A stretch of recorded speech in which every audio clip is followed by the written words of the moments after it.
How's it going, everyone? And today we are going to take a look at the Master Grade Psycho Zaku Verka. So first off, as usual, we are going to take a look at this kit's appearance over here, down by the feet. There are these orange hooks, which was shown to grab onto the debris and whatnot. And this kit does come with a huge water slide decal sheet, and I did do most of them, but some of them started flaking off, as you can see by that skirt right there, as well as the horn section up top. And another thing, this kit is riddled with thrusters. You see there on the shield, the chest, and the other shoulder piece as well as over there by the knees, bottom of the feet, and the leg sections. Now this armor piece does come off, as you can see here.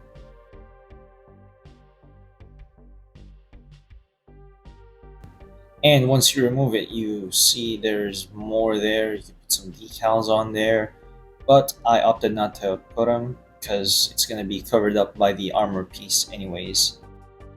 Now the kit does come with a pink decal for the mono eye, but I opted to just use a pink Sharpie because I did put a little LED on the head right there.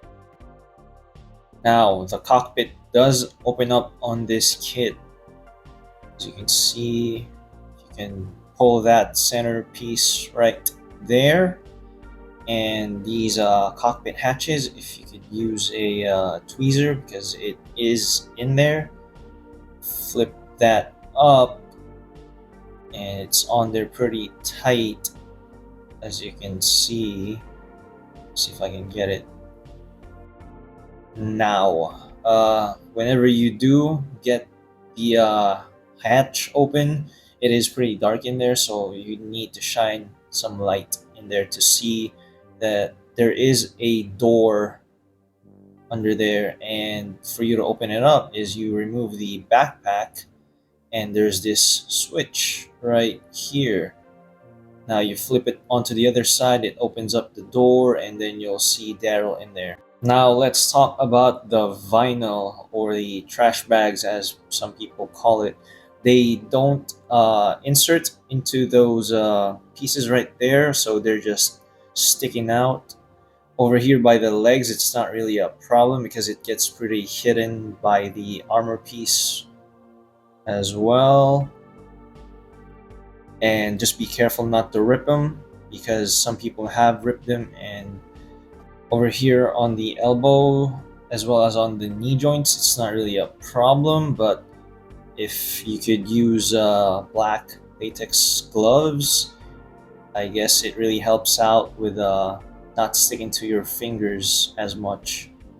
And I'll show you guys here that tubing, that the vinyl, I already tried like spinning it and inserting it into the waist area, stomach right there.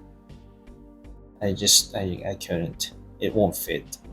Now the only thing I've painted on this kit are the gold pieces, but that is because once you cut them from the sprues, they do leave some ugly nubs on them, as well as this huge shield. Since it's a little bit thicker, I cut it a little too close, so I just weathered it on that area right there. And speaking of nub marks as well as seam lines, there's not really much that I've noticed on this kit. It's fairly well hidden as well.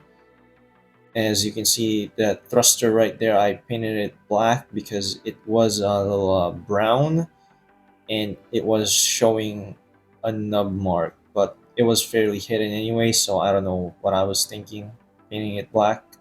But yeah, if you can see here, if the light shines on it, just yeah, like right there, you can see it.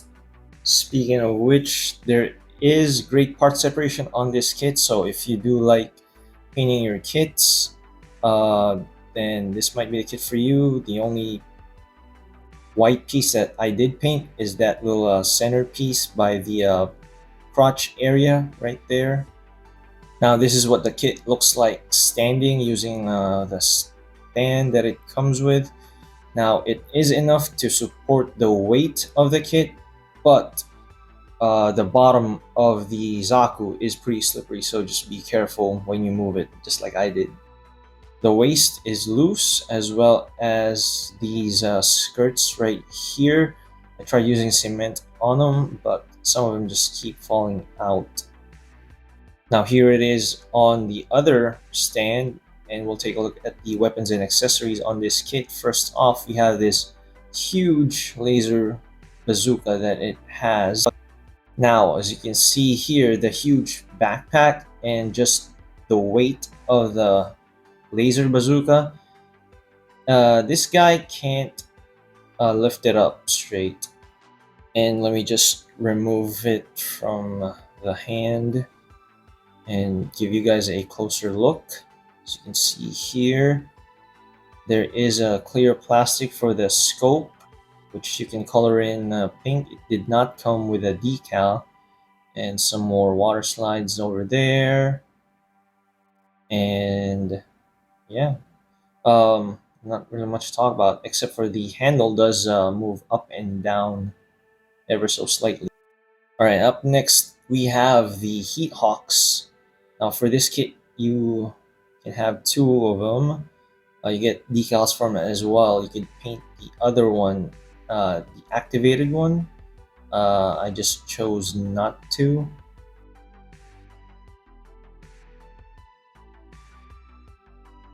And up next, we're going to take a look at the Zaku's machine gun. Zaku standard machine gun. The foregrips do swivel left and right.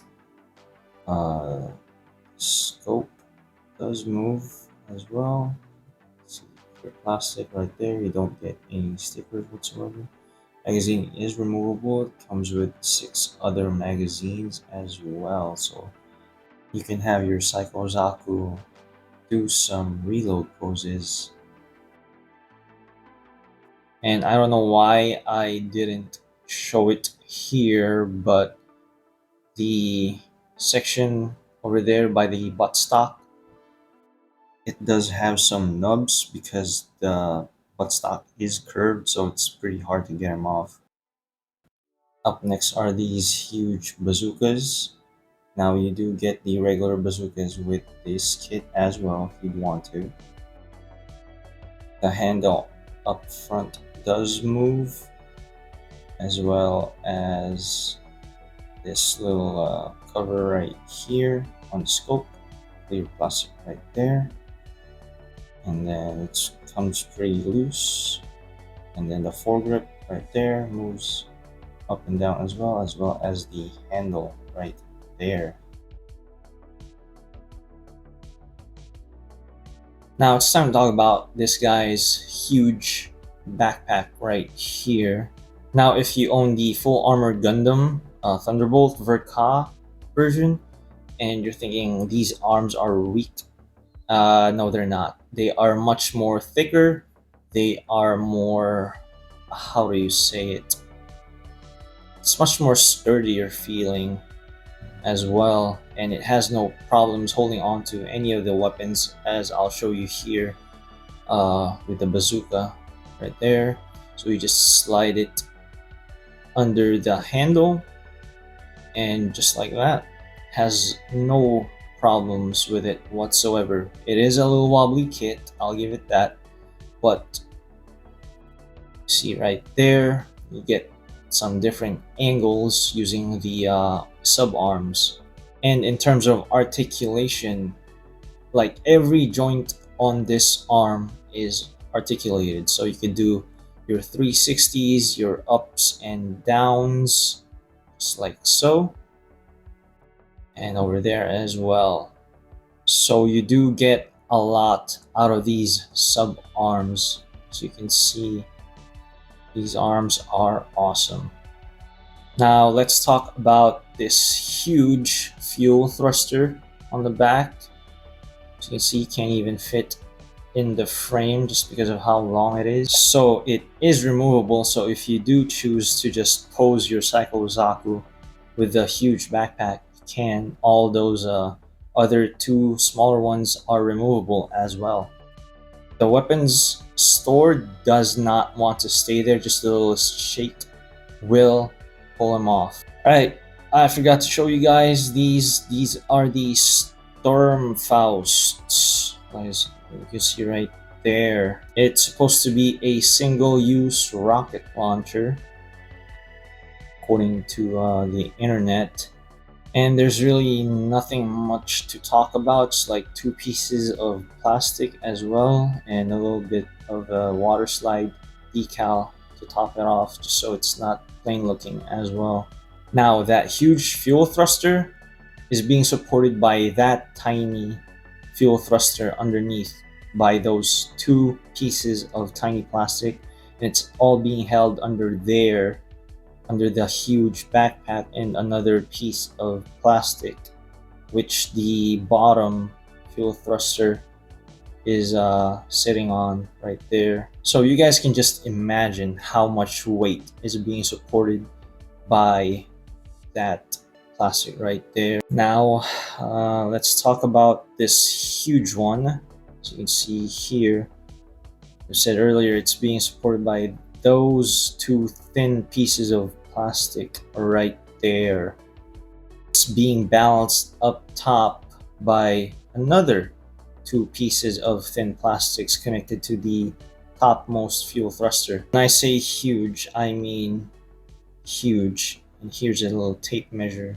We can see here, we're gonna measure it out. So this isn't accurate because I am moving a lot, but it's sitting at almost 11.5 inches, and with the huge backpack as well, almost 15 inches right there. So unless you have the space for this guy, I would not recommend getting it. Like, unless you just really like Zaku's. Just see there, I can barely move it without hitting the camera. Now, the thrusters, the verniers do not have any motion whatsoever. They're just stationary on there. And like I said earlier, those gold pieces, some of them might come a little loose. Now here it is without the huge backpack on its back. See there, it can hold it, but once it starts sliding down, since there's no peg to hold onto the hand portion, the wrist starts sagging down as well. And here it is in my hand. I forgot to show it. There's that tiny switch up on the huge backpack. You switch it up, it locks it into place, and as you can see here, the Zaku is not going anywhere. Now these are the pre-posed hands that the kit comes with. These are the close-fisted ones. The other one is the trigger fingers, and since it's brown, it will have some nubs on it. So get the 311 2.0 style hands, but it's not for the Psycho Zaku, so it's going to be in gray. Now onto the articulation. The foot does have an extension and a flexion. The front foot piece can also pivot on its own. Now moving on to the knees, you do get a 90-degree bend on the knee, but just be careful not to rip that vinyl, and it will hit that little back skirt right there as well. So you do get 90 on your knee bend. Now with the hips, you do need to be careful with these skirts, because mine keeps falling off, but your hips can go straight forward like that. The back skirt goes up as well, as you can see here. Side skirts move up and down as well. And here is the hips over to the back, and then to the side. You do a full split. As for the hips, you do get a 360, but it's going to be at an angle on there, because the armor piece on the thigh does have a little ridge sticking up on it. Moving on to the chest, you do have a ab crunch, not a whole lot of back extension here. Now onto the waist, there is no 360s. You do get a 45-degree on it though. There's a little side to side action as well. You do have 360 on your wrists, as well as a flexion and an extension. And that little armor piece by the wrist and the forearm does have a slight movement as well. You have a 360 on your shoulders, and the shoulder armor does move. And be careful with the spikes because you might knock them over. Over here by the deltoid area, yes, you do get a 360. And over here by the elbow, you do get a full elbow bend right there. Now moving to the shield, it is articulated, and as you can see here, you do a little 360 with it as well as a up and down and left and right motion on it. Now you do get a little up and down, left and right motion on the head right there, as well as the mono eye moving when you move the head sideways. Now moving on to the back, over here by the backpack, the verniers do move a little up and down right there. Now these leg armor pieces on the back do move up to show thrusters down there. See, the verniers do have articulation on them. Now there are more thrusters down there, as you can see. And last but not least, here's some size comparisons. Here it is next to the Master Grade St. Andrew OVA version, and here it is next to the Master Grade Sazabi Verka. And here it is sideways just to see how long it really is. And with that, I'm gonna give this kit a 7 out of 10. This is my 5th Verka kit, and with Verka kits, you really do need to put in a little elbow grease to make it work for you. And with that, I hope you guys enjoyed. Comment down below, let me know what you guys think of this kit. Like and subscribe if you haven't already. If you didn't like the video, well then dislike the video. But honestly, thank you guys so much, and I hope to see you all next time. Stay hydrated.